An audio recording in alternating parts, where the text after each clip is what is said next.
Okay, starting off on the foam roller, this is a 36-inch, 6-inch in diameter Amazon Basics foam roller. You're going to start with that foam roller lined up just with your hairline, and in this position, do a very subtle chin tuck. So as you're doing this chin tuck, your chin is tucking into your throat, feeling that stretch right at the base of your neck. And then you're going to turn to the side and then do chin tucks on this plane. You'll feel a stretch both on the right side and the left side, and then turning your head to the side.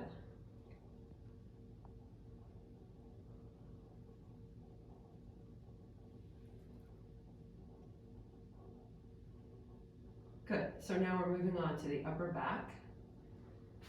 So you're going to take that roller and start between the shoulder blades. Take your hands, rest your head in your hands. Actually put a little bit of pressure of your head into your hands, okay? Really trying to relax the muscles in the front of your neck. And you can lift your bum up and then roll up and down. So this is getting your thoracic spine or upper back. You may hear some cracking, snap, crackle, and pop. If you get on the spot that's really sensitive, you can stay on that position, and then you can lower your bottom down and even arch your back over the roller.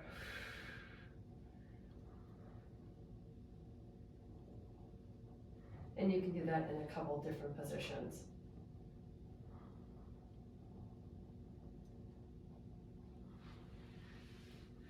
So you can scan that area, find the sticky spots, and spend more time in the areas that are particularly tender. From here, you're going to lower down and bring that roller right at your low back, coming on top of here and then rolling to the side. So here you're lining up the foam roller with your side body. Okay, so this muscle is called your QL. If you lean back, it's pretty sensitive, so you don't have to do too much movement to really feel that. Take some nice easy breaths here.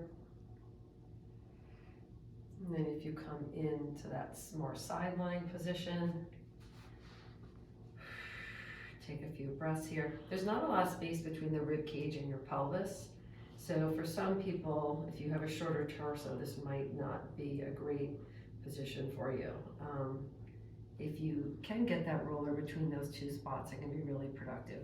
So as you lean forward, you're getting more of your obliques and even getting into your psoas. We'll go from here and do the same thing on the other side. Getting your QL first. So again, the QL is going to go from the lower ribs to your ilium, which is part of your pelvis. Take some nice easy breaths here. Let gravity do the work, getting into the muscle belly. And then coming into your side body. And maybe leaning forward to get your psoas.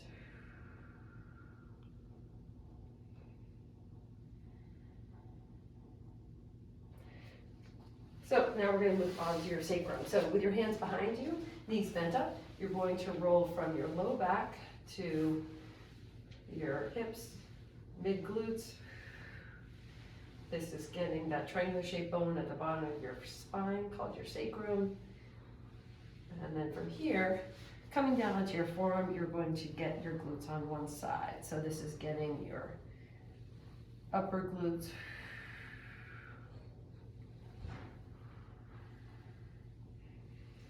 In general, about 6 to 10 sweeps in each spot is usually enough. And then same thing on the other side.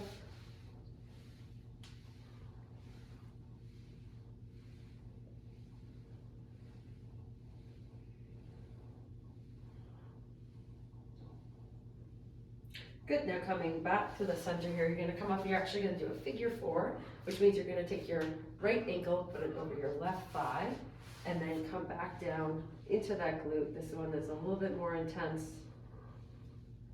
Getting your deep hip rotators.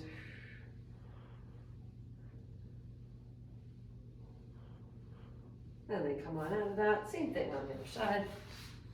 Now taking your left ankle over the right thigh and getting your deep hip rotators on the other side. And you don't have to roll just because it's called a roller, does not mean you have to roll. It may feel better for you just to rest that roller in a tender spot.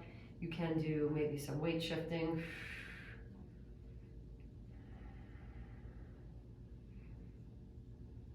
Good, so now coming out of that, we're going to use that roller to get to our lats. So laying on your side, you're going to extend that arm out. So you're basically starting just above the elbow and using the other hand, because it's a lot of pressure, so you're going to have some pressure on the opposite hand, getting your triceps here.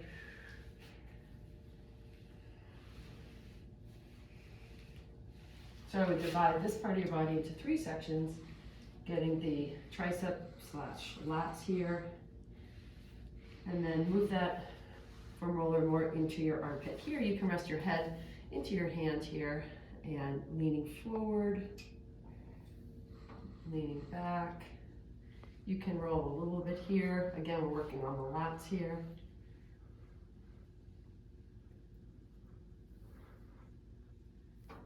And then the third section is the outside of the shoulder blade. So this one's going to be the most sensitive out of the 3.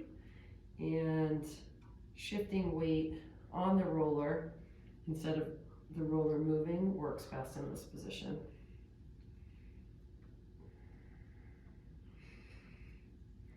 Make sure you take some good exhales while you're doing this. If you exhale, then the muscle will release more effectively. We're going to do the same thing on the other side. We'll flip the roller, starting with the upper arm / triceps.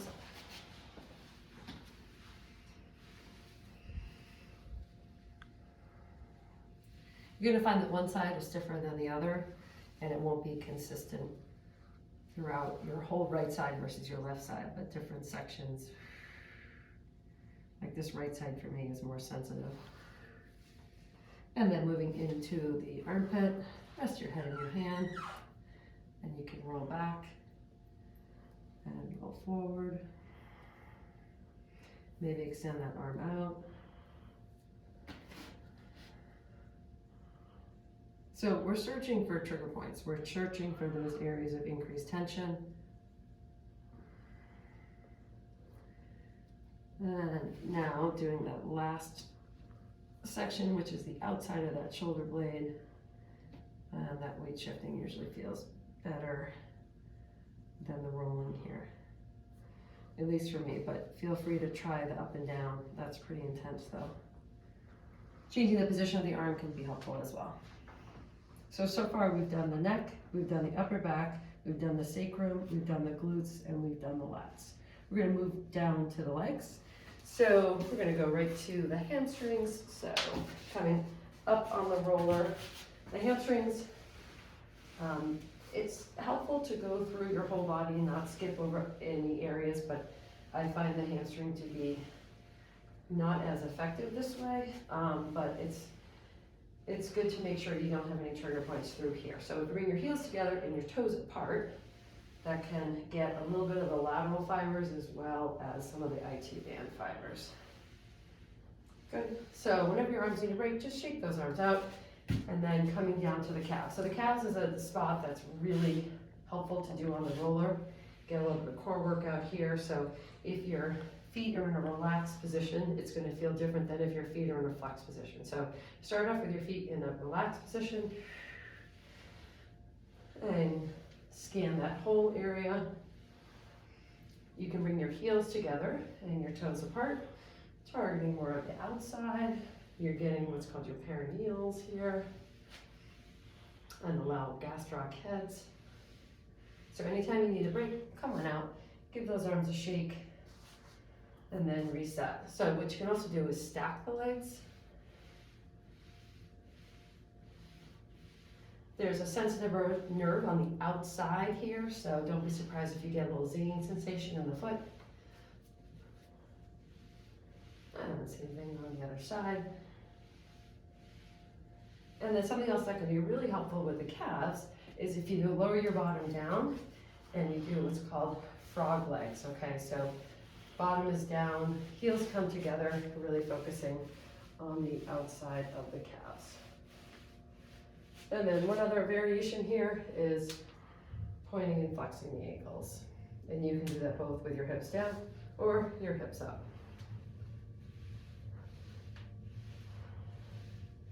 Good, so now we're gonna flip over onto the stomach and do the pecs. So the pec, this is kind of a funky one, but you're going to sit, you're gonna lay down on the roller with your head resting, and you're getting the crease here, okay? Crease the front part of your armpit, and just rest your head down. You can move this arm around, so lots of sensitive nerves right in your armpit. So again, you may get a little zinging in your hand, and that's okay. I just wouldn't stay on that area for too long. But getting your pecs in this position can be really helpful. And let's flip around to the other side. Typically, if you're right-handed, the right pec is going to be tighter than the left. And same thing if you're left-handed, the left pec is going to be tighter, but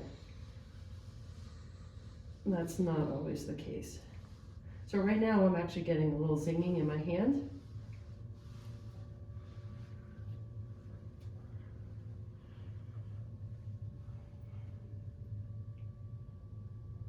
Good, so now we're going to move on to the hip flexor. So this is a good one to learn a little bit about your anatomy. So if you're coming up into a high kneeling position, you're going to reach down and feel the boniest parts of your hip. So we're not going to roll here, we're going to roll just below here. We're only going to do one side at a time. So we'll start on that left side. So I'm going to line up the foam roller in this crease here. So there's a bone that sticks out here and a bone that sticks out here. This is the target area right in between, okay? So we just do one of these at a time. You're going to come down on your forearm, and my whole body's at a 45-degree angle. Some people feel more comfortable to rest the leg here. That to me is not as effective, but play around with what works best for you. This works best for me. So yes, I'm shifting that weight forward and backward, probably only an inch, but then otherwise you can also tip your whole body forward and tip back. So either you're moving on the roller or the roller is moving underneath you. Both can be helpful. And we're going to go right to the other side. So you're targeting your anterior hip. There's a muscle called your tensor fasciae lata, which can be really stubborn and be a problem. So it's good to mobilize this area here. So I'm rolling up here, but the other thing, I find that the forward, front to back rotation on this one is super effective. So from here, we're going to do the quads. So we get to do these together. So line your legs up. So you're going to be on your forearms. You want to be careful that you don't arch your back. So really keep that belly in. Pushing through your arms, you're going to come up as high as you can, and then come down just to the very tip of the kneecaps or patella.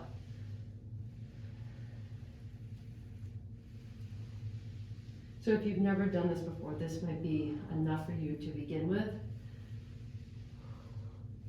If you are not feeling like that's getting into any trigger points, then go ahead and bend your knees and see what that's like.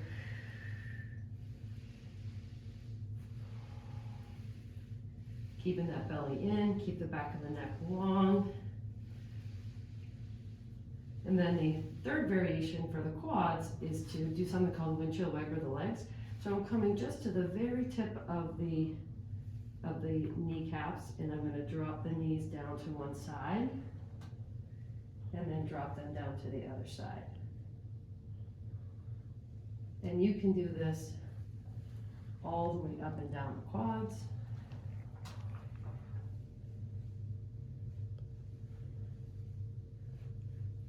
And the IT band, which is stiff on a lot of people, can be targeted really well in this position. So if you keep your feet tipped to the side, you're getting the IT band on one side and what's called the VMO on the other side.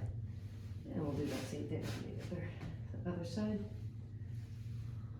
Again, keeping the belly in. This is actually quite a bit of work for your deep neck flexors, keeping your back of the neck long. And then from here, let's target that IT band more specifically. So with your knee straight, getting the outside of the knee. So the outside of the knee is pretty bony, but there's fascial bands there that can really benefit from this one. So if the knees are straight, that's pretty intense. And to even increase the intensity, you can bend the knees. If you've never done this before, you will feel that. Okay, let's go to the other side. So start with the knee straight. Getting that outside of the knee. And then try with your knees bent.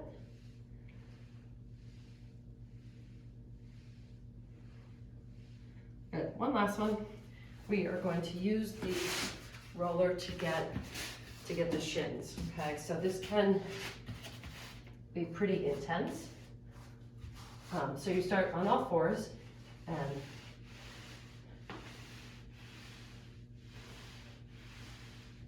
again, this is a bit of a core challenge. You don't want to hyperextend the elbows, but keep the elbows a little bit soft. Pull the nose away from the floor, keeping the deep neck flexors active. And you can have the toes together to get more of the meaty part, that anterior tib. Good. And then last but not least, nice way to end is to sit on the roller. Head and neck supported on the roller. Hands are nice and wide.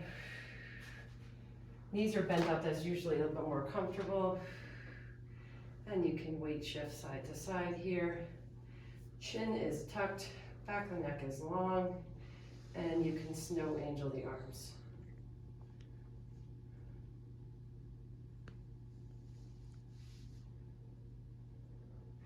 I would even spend a couple minutes just in this position and breathe. As the arms come up higher, again, you may be feeling some tingly sensation in the fingertips. So a little bit of tingling is fine. Don't spend too much time there. Bring the arms down in a little bit more comfortable position and then practice that weight shifting. That's going to open up the whole front, your pecs, anterior chest, and keeping your chin tucked. And that's foam rolling. Good luck.